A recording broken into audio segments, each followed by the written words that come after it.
Gaya ng alkalde sa bayan ng Lake Cebu, madamdamin na sinalubong ng mga taga Lake Cebu.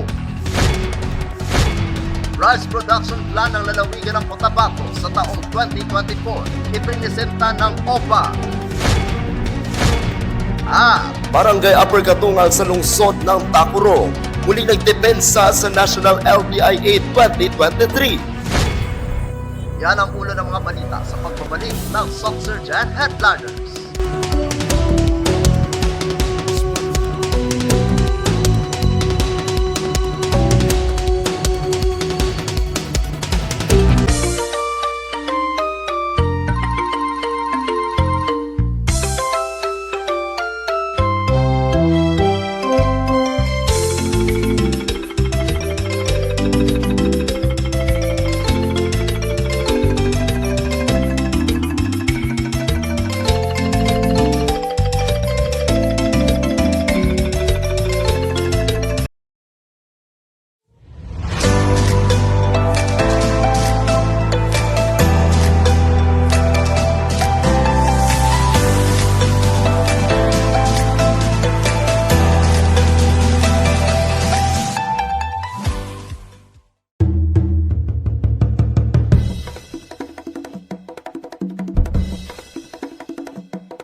Magandang araw, South Central Mindanao. Narito na mga pangunahing balita sa Soxurgen Headliners ngayong Oktubre 5, taong 2023.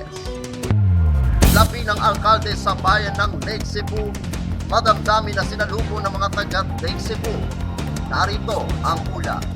Sinalubong ng mga residente, empleyado ng munisipyo, kaanak at kaibigan sa bayan ng Lake Cebu, lalawigan ng South Cotabato ang pagdating ng labi ni Lake Cebu Mayor Floro Gandam Sr. May mga dalang puting laso at lobo ang mga nag-abang sa pagdating ng convoy ni Mayor Gandam Sr. na mula pa sa lungsod ng General Santos. Ito ay upang ipakita ang respeto, pagpupugay at pagmamahal sa isang lingkod bayan na ama ng kanilang bayan.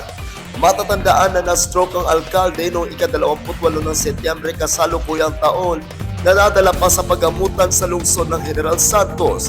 Ngunit binawian din ang buhay madaling araw noong ika-3 ng Oktubre kasalukuyang taon. Ako ang inyong kaibigang Apolinario Terry Valencia para sa Soxurgen Headliners. Rice production plan ng lalawigan ng Cotabato sa taong 2024, iprinisenta ng OPA. Narito ang ulat. Upang makapaglatag ng epektibo at komprehensibong programa para sa magsasaka ng palay, iprinisenta ni Provincial Rice Coordinator Alan Coronado ng Office of the Provincial Agriculturist o OPAG ang Cotabato Rice Production Plan. Nakapaloob sa naturang plano ang Cotabato Rice Revolution Program na kung saan inilatag ang mga programang ipapatupad sa susunod na taon na makakatulong sa mga magsasaka ng palay sa lalawigan ng Cotabato. Ito ay sa tulong na rin ng iba't ibang sangay ng pamahalaan gaya ng Department of Agriculture at local government units. Batay sa presentasyon ni Coronado, target sa pamahalaang panlalawigan na mataniman ang 46,719 na ektaryang sakahan ng palay upang makamit ang food sufficiency at matulungang mapataas ang ani at kita ng mga rice farmers. Palalakasin din ng lalawigan ang suporta sa Palay Marketing Assistance Program for Legislators and Local Government Units o PALGO upang mabibili sa mas mataas na presyo ang palay na ibebenta ng magsasaka sa National Food Authority o NFA. Sa naturang pagpupulong, binigyang diin rin ni Governor Mendoza na kailangang maging katuwang ng pamahalaang panlalawigan sa implementasyon ng plano ang mga local government units dahil ito ang nakakaalam sa tunay na estado ng kanilang mga nasasakupan. Tiniyak din ito na patuloy na makikipag-ugnayan ang kanyang tanggapan sa DA upang mas marami pang programa at proyekto ang mapapakinabangan ng Cotabateño. Nasa naturang presentasyon si Board Member Jonathan Tabara, Provincial Advisory Council Members Amalia J. Datukan, Lili Lydia Lakindano, Ramon Floresta at mga kawani ng OPAG. Ako ang inyong kaibigang Apolinario 30 Valencia para sa Soxurgen Headliners.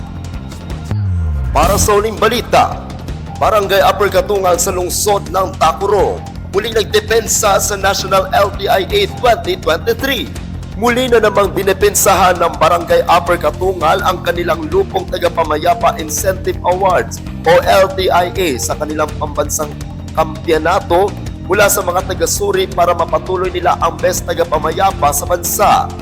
Ang mga taga-suri ay dumating noong umaga ng ika-27 ng Setyembre kasalukuyang taon sa compound ng Barangay Hall ng Upper Katungal, hindi kagaya noong nakaraang taon na ilan sa mga taga-suri ay nasa Zoom lamang. Pero ngayong taon, buong kasapi ng dumalo. Dumalo si Tacurong City Mayor Joseph George L. Lechoncito, MDDPA, kasama si Vice Mayor Lina Omontilla, mga kasapi ng sangguniang panglungsod at mga punong barangay mula sa iba't ibang barangay sa lungsod ng Tacurong na mainit na sinalubong ang bisita at buong sumuporta sa lupong tagapamayapa ng Upper Katungal. Pagkatapos ng maikling programa at pagpapakilala sa mga taga-suri na ito ay kinabibilangan ni Department of Justice Undersecretary at Chief Validator Attorney Irene De Torres Aloco, Binibining LC Rose S. Malto Gayo, Attorney Reynalyn Tan Francisco, Police Lieutenant Colonel Denver A. Alidao, Glenn A. De Castro, Arvin Obnasca at mga kasapi ng Secretariat na mula sa Department of the Interior and Local Government o DILG na magsasagawa ng masusing pagsusuri sa pagpapatupad ng Katarungang Pambarangay o KP sa Barangay Upper Katungal. Nagbigay naman ng kanyang komento si Attorney Alogok sa Upper Katungal KP na mapanatili nito ang kanilang nabubukod-danging kahusayan na nagawa din nito ang mga rekomendasyon at obserbasyon na ibinigay noong nakaraang taon. Sinabi din nito na ang mga katunggaling KPs ay leveled up din ang kanilang mga ginawa na nagbigay ng hamon sa Upper Katungal bilang kasalukuyang pambansang kampyon sa Component City category. Sa pamumuno ni Punong Barangay Honorable Joey P. Columbres at kanyang lupong tagapamayapa council ay hindi sumuko at tinanggap ang hamon na may dedikasyon. Sa pahayag ni Honorable Columbres, sa pamamagitan ng audio-visual na napanood ng mga taga-suri na ang kanilang pagkapanalo sa LTIA ay isang karangalan at nagbigay sa kanila ng responsibilidad na ang kanilang gawain ay hindi sila huminto. Bagkus nagsisikap na mas maging bubukod-tangi pa ang mapanatili ang karangalan. Ang KP ng Barangay Upper Katungal ay bahagi na ngayon ng papaikling listahan ng mga makakatanggap ng parangal na inaasahan sa huling quarter ngayong taon. Malalaman ang resulta. Ako ang inyong kaibigang Apolinario 30 Valencia para sa Soxurgen Headliners.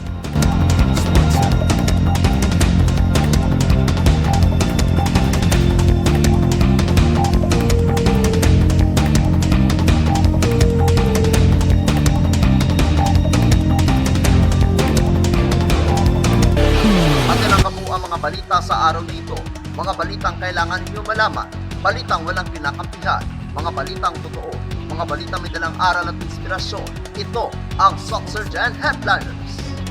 Hanggang bukas, maraming salamat at magandang araw, kaibigan.